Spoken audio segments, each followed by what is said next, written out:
c'était le carnivore le plus redouté qu'ait jamais connu l'Amérique du Nord. Quant à lui, c'était l'une des seules créatures capables de lui faire ressentir la peur. Dans ce premier épisode de Dino Showdown, je vous offre l'affiche la plus mythique de l'histoire en matière d'animaux, Tyrannosaurus Rex contre Triceratops. C'est parti. Let's get ready to rumble!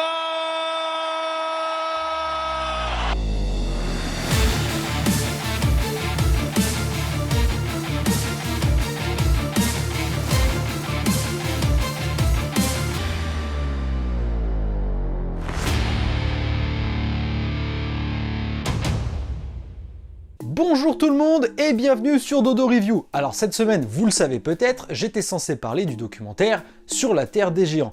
Mais en attendant, j'ai vu un extrait d'un autre documentaire récemment qui m'a donné une idée. Je me suis dit qu'en plus de faire des reviews ou des focus, j'allais augmenter mon contenu. Donc on va parler des affiches les plus impressionnantes qu'ait jamais connues la préhistoire. Alors, point très important, ces confrontations seront basées uniquement sur de la vérité scientifique et sur des preuves. Donc n'attendez pas de moi que je vous fasse une vidéo sur le tyrannosaure contre le spinosaure. Quoique, pour les vues, ça peut être pas mal.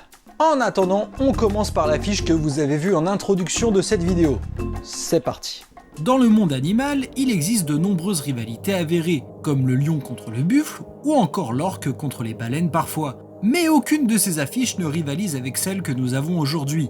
L'histoire des tyrannosaures et des dinosaures à cornes semble être liée depuis toujours. Que ce soit depuis les premiers animaux qui composent les deux groupes, apparus au milieu du Jurassique, jusqu'à la fin de l'ère des dinosaures, les différents membres de ces deux familles se sont presque toujours côtoyés, en particulier en Asie et en Amérique du Nord, renforçant ce lien de prédateur-proie. Guanlong contre Linlong, Albertosaurus contre Pachyrhinosaure ou Daspletosaurus contre Ichthyosaure, voilà quelques exemples qui ont finalement abouti à la confrontation qui nous intéresse aujourd'hui, Tyrannosaure face à Triceratops. Ces deux animaux ont souvent été retrouvés dans les mêmes régions, en particulier la formation de Hell Creek aux États-Unis qui s'étend du Montana au Wyoming dans des roches datant de 68 à 66 millions d'années. Commençons par le T-Rex. Ce bon gros fils de boucher n'est peut-être plus considéré comme le plus gros dinosaure carnivore de l'histoire, mais il se défend encore pas mal et avec ses 13 mètres de long pour un poids de 6 tonnes, il n'usurpe clairement pas sa réputation. Mais sa popularité, il la doit surtout à ses mâchoires qui, d'après différents tests, auraient pu exercer une pression d'au moins 4 tonnes. C'est 4 fois plus qu'un grand alligator américain, et c'était suffisant pour tuer n'importe quel animal d'un seul coup de mâchoire. Il était en plus de cela aidé par une soixantaine de crocs aussi grands que des bananes et capables de briser des os. Cependant, la nature a évité de le rendre beaucoup trop cheaté, et pour compenser cela, le T-Rex adulte chassait sûrement à l'affût, car malgré des tonnes d'études qui ont affirmé tout et son contraire, on pense qu'il courait finalement aux alentours de 20 km/h grand max. Alors, ça peut sembler faible, mais ça reste plus rapide que la plupart d'entre nous. Et c'est toujours mieux que la vitesse de course du professeur Folding. Cependant, à l'échelle de ce qui se fait ou de ce qui s'est fait dans la nature, les foulées du tyrannosaure adulte ne cassaient pas 3 pattes à un canard, on va pas se mentir. Et je me passerai de tout commentaire sur ses bras ridiculement petits qui n'y auraient pas servi à grand chose en cas de mauvaise chute.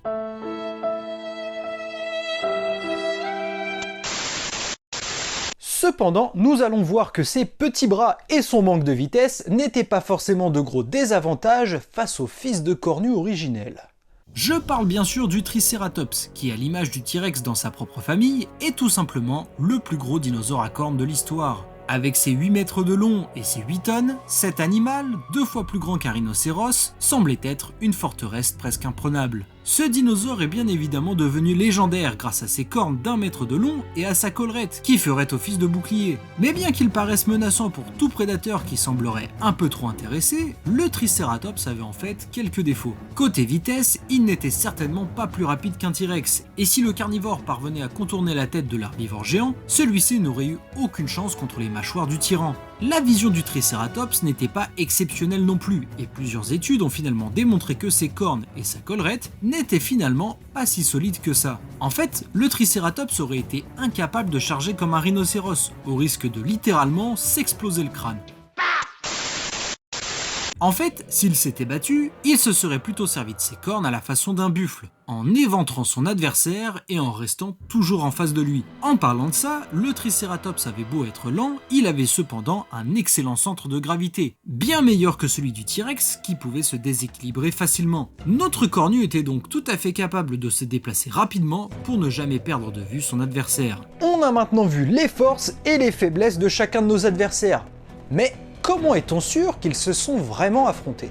On a parfois retrouvé des marques de dents laissées par des T-Rex sur les os de Triceratops. Mais bien que ce soit une preuve formelle qu'il y ait eu contact direct entre les deux, cela ne confirme pas que le tyrannosaure ait chassé l'herbivore, car il aurait très bien pu tomber sur une carcasse de Triceratops. La confirmation de leur affrontement a cependant eu lieu au début des années 2000, lorsqu'une corne cassée et une collerette à laquelle il manquait un morceau furent étudiées de près. Non seulement les marques confirment qu'il s'agit bien de l'œuvre d'un tyrannosaure, mais de plus, les os en question présentent des marques de cicatrisation. L'animal a donc vécu encore plusieurs mois, voire même plusieurs années après les faits, et donc ce Triceratops était bel et bien vivant lorsqu'il fut attaqué par le T-Rex, et il a même réussi à s'en sortir, le bougre.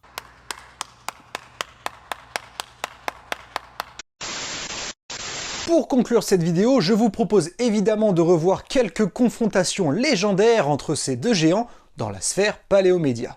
Les premiers duels entre ces deux titans interviennent dans les films américains et japonais du XXe siècle, comme Le Dernier Dinosaure de 1977. Et franchement, pour les moyens de l'époque, le duel est assez vénère, et même assez sanglant. C'est en tout cas le T-Rex qui en sort vainqueur. Mais il va falloir attendre un peu pour revoir un combat entre ces deux-là, dans une production plus moderne, et fait étonnant, ces deux dinosaures ne se rencontreront jamais dans toute la saga des films Jurassic Park et Jurassic World.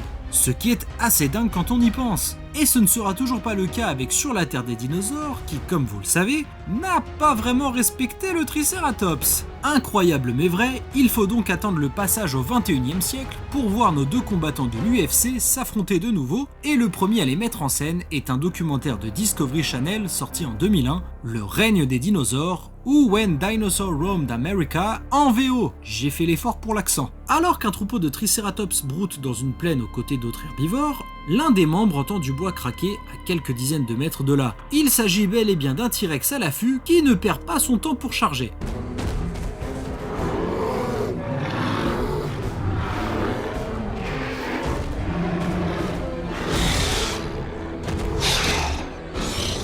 Head on, nothing could be more menacing than the frill and horns of an angry Triceratops.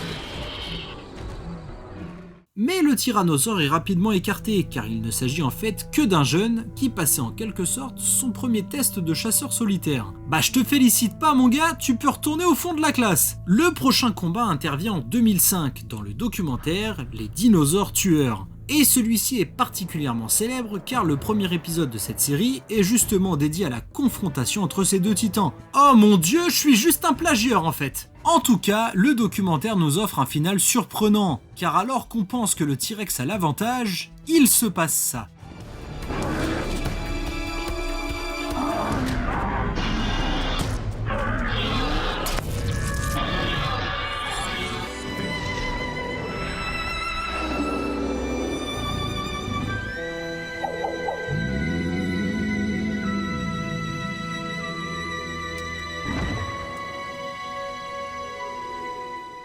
Alors quand j'étais petit, cette scène m'avait vraiment foutu les boules. J'avais de la peine pour le T-Rex, alors qu'en soi, c'est le Triceratops qui avait rien demandé, il voulait juste sauver sa peau. D'ailleurs pour l'anecdote, ce combat était une reconstitution du Triceratops qu'on a vu tout à l'heure et dont les os ont cicatrisé, même si cependant on ne saura jamais comment il s'en est réellement sorti, même si dans ce cas, il n'y a pas eu de quartier. L'avant-dernier duel mythique que je souhaitais vous partager provient d'une série très connue je pense, Préhistoric Park. Dans le premier épisode, le zoologiste le plus populaire de la planète tente de sauver un T-Rex de l'extinction. Bon, c'est vrai qu'il aurait pu trouver plus intelligent comme idée. Et évidemment, sa quête sera difficile, d'autant qu'il va se retrouver bien malgré lui au beau milieu d'un troupeau de Triceratops pris en chasse par des tyrannosaures. Mais alors qu'une grande femelle s'empare d'un jeune, les secours ne tardent pas à arriver.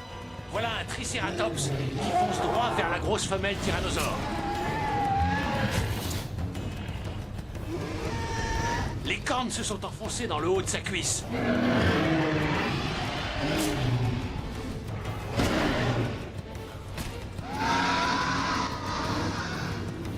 les mâles l'abandonnent. Ils détalent comme des lapins. Cet extrait est finalement assez court, mais il reste mythique. N'est-ce pas, bande de trouillards? Cependant, là où le documentaire précédent avait bien exploité les armes du Triceratops, il est vrai que Prehistoric Park est un peu tombé dans les travers, en faisant charger le Triceratops, puis lui faire mettre des coups de collerette. Mais bon, pour l'entertainment, cette scène reste badass. Ensuite, et jusqu'à aujourd'hui, les rencontres entre le T-Rex et le Triceratops sont globalement assez nombreuses, mais parfois expéditives, comme dans Prehistoric Planet, où le cornu sert littéralement de chair à pâté pour le T-Rex. Tiens, ça me rappelle toujours quelque chose. Mais d'autres fois ce sera plus sanglant, comme dans Animal Armageddon ou dans l'aventure des Cératopsiens, où dans les deux cas, le T-Rex prend assez cher quand même. Mais des fois ça va dans l'autre sens, comme dans L'ombre des dinosaures ou dans les productions japonaises de la chaîne NHK. On les trouve même souvent en confrontation dans l'anime Dinosaur King, où les combats sont super bien foutus. D'ailleurs je vous le dis, je suis team Terry matin, midi et soir. Mais le dernier combat que je voulais vous montrer se déroule en 2010, dans les derniers jours des dinosaures, ou la fin des dinosaures, appelez ce documentaire comme vous voulez. Ce dernier raconte le déroulé de l'extinction des dinosaures, et alors que toutes les espèces ont pratiquement disparu, le dernier T-Rex vivant et le dernier Triceratops se retrouvent face à face pour un combat à mort. Et pas besoin de parler pour la suite, voilà ce qui se passe.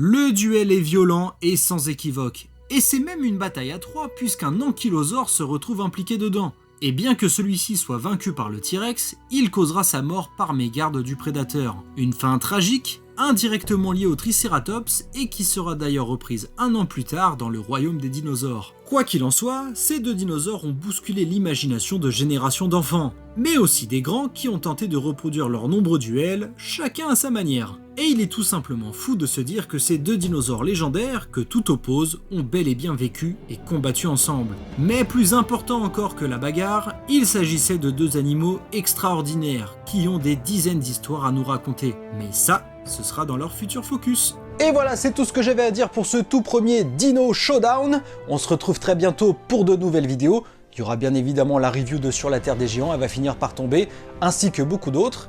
Mais il y a pas mal de news qui tombent en ce moment, alors restez à l'écoute. À très bientôt.